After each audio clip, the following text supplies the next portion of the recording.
ትግል እንድናደርግ የሚያስገድድ ነው ማንኛውንም አይነት የመኖር ትግል ማለት ነው ሪዞርት ማድረግ ወደ ቴሮሪዝም ሪዞርት ሊያደርግ ይችላል ህዝብ የራሱን ህልውና ለማስጠበቅ ማፊያ ግሩፕ ሊቋቋም ይችላል የራሱን ህልውና ለማስጠበቅ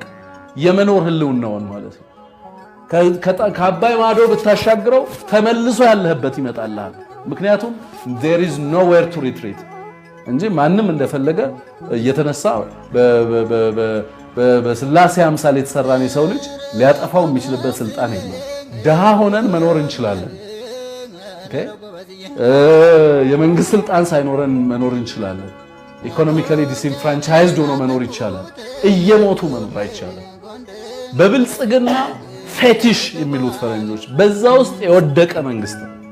ኤሌክትሪክ ፍጆታችን በምንም ተአምር ከመኖራችን ቀጥሎ ነው እንጂ ከመኖራችን ቀድሞ ሊመጣ አይችልም ምን ያህል ነው ትግስት እስኪ ንገረን የኢትዮጵያ ህዝብ ሊደማመጥ ይገባል ሊታገስ ምን ሊታገስ አለመኖሩን ነው የሚታገሰው ማንንም እንደፈለገ በአደባባይ እየመጣ ሌብል የሚያደርገኝ የእንስሳነት ካራክተር ሰጥቶኝ ከዛ በኋላ ማንንም ሃንት አድርጎ የሚገለኝ ዜጋ እንዴት ሆናለሁ I can defend myself 4 ሰዓት ቢሆን እንኳን ያለ መንግስት ለመውደቅ በዛ ሰዓት ኃላፊነቱ ከተሰጠ ወስደ መምራትና በዛ ሰዓት ውስጥ ለውጥ አመጣለሁ ብለ የማመን ኃላፊነት አለብን እንበለጽጋለን ምናምን የሚለው ነገር ትቶ እዚህ ጋር የህዝብን ህልውናና ህይወት ማስጠበቅ የሚቻልበትን ህይወት በትክክል አንደርስታንድ እንዲያደርግ አንተ አማራን ህዝብ ወክለህ እየሰራ